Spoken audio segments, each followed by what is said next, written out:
Wat je hier ziet is Walram, dat was 1450. We start out this castle tour deep underground in the miles of mined sandstone tunnels beneath the castle. Apparently, there are 175 kilometers of tunnels down here, mined for hundreds of years for this soft, malleable stone. Here's a well that someone inadvertently dug straight down through a mine shaft to the groundwater below. And all over the walls down here are these murals done in the 1800s largely. This place was apparently quite a tourist draw. Here we have some silhouettes of the faces of American soldiers who came to liberate the town from Nazis, beating the Russians here by only a couple of days.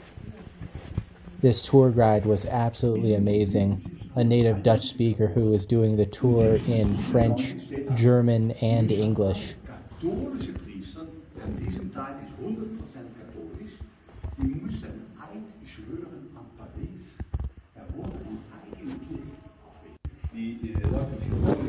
Here we have some chapels built into the stone. They keep these candles going year-round as part of the tour.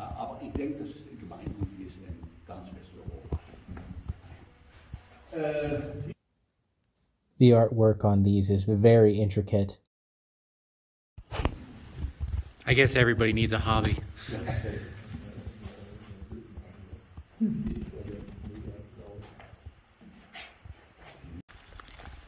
And now, back above ground, we get to see what they use some of that stone for, being this incredibly large castle complex, as well as the surrounding city, which is almost entirely also that same stone.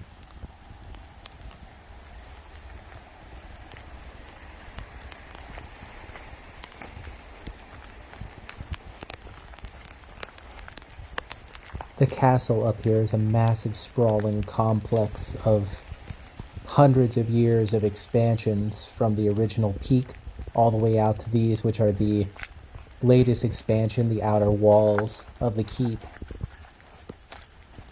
Of course, hundreds of years of construction were all detonated deliberately just before World War I with hundreds of barrels of gunpowder to prevent this strategic position from being used.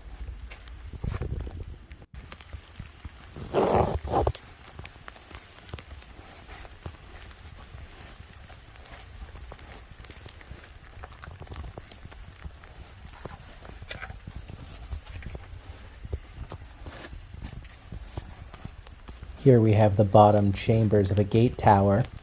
You can see exactly how soft and porous this stone is that made it so easy to mine and form into large fortifications like this.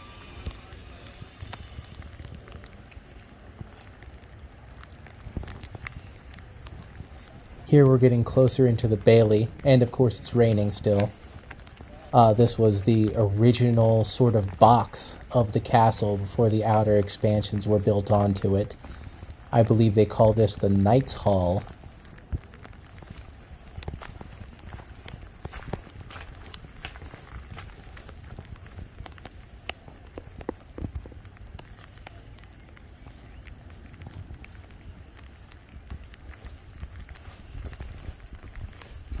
Right here across this narrow bridge would be where the main entrance gate to the Knight's Hall would have located whenever it was the sole castle. There would have been a large gate and a portcullis here, and of course an area to drop into if you tried to siege the castle when the gates weren't down. It was quite a fall, actually. Then over here on the right would have been the gate guard's house.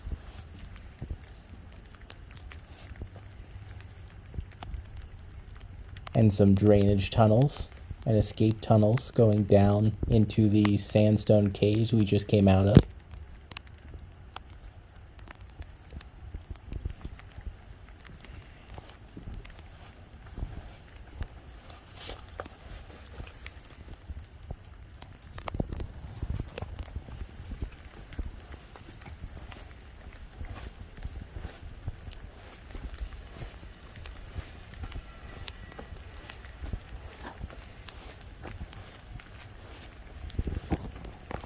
Here we have our secondary gate location. Ah, and the view over the city is quite nice. As you can see, we're all the way on the top of the motte here. So it would have had quite a view of the surrounding countryside. An excellent defensive location, especially after the introduction of cannonade.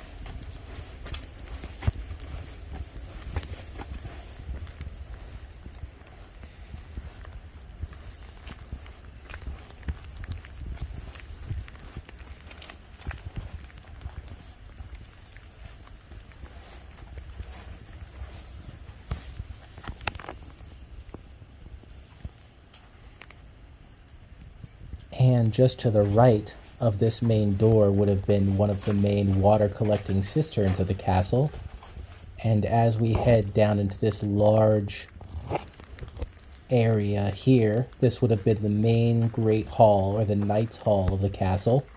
Off to the side there, that small rounded room would have been the chapel.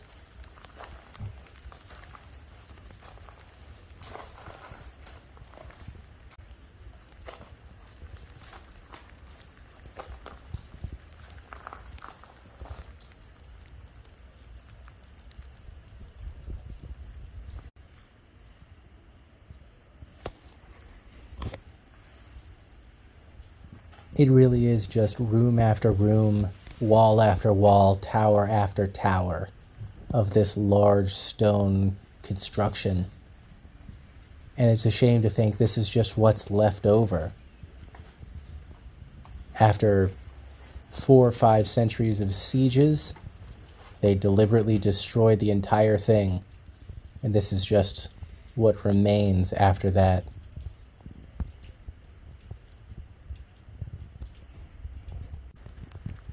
Hey, get that water droplet off the screen. There we go.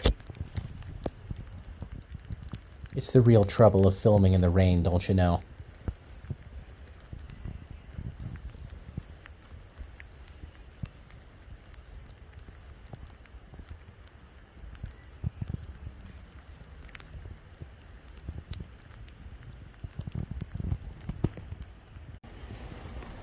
And here's some of the more damaged sections, all grown over now, but you can see the bases of the walls and the towers.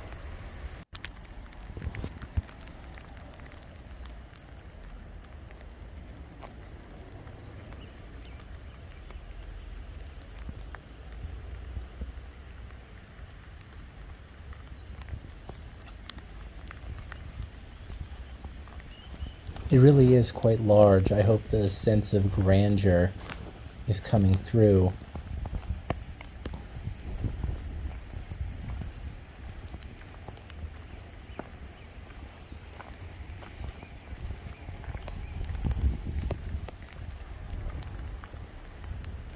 Another vaulted chamber with a cistern. This is on the opposite side of the castle.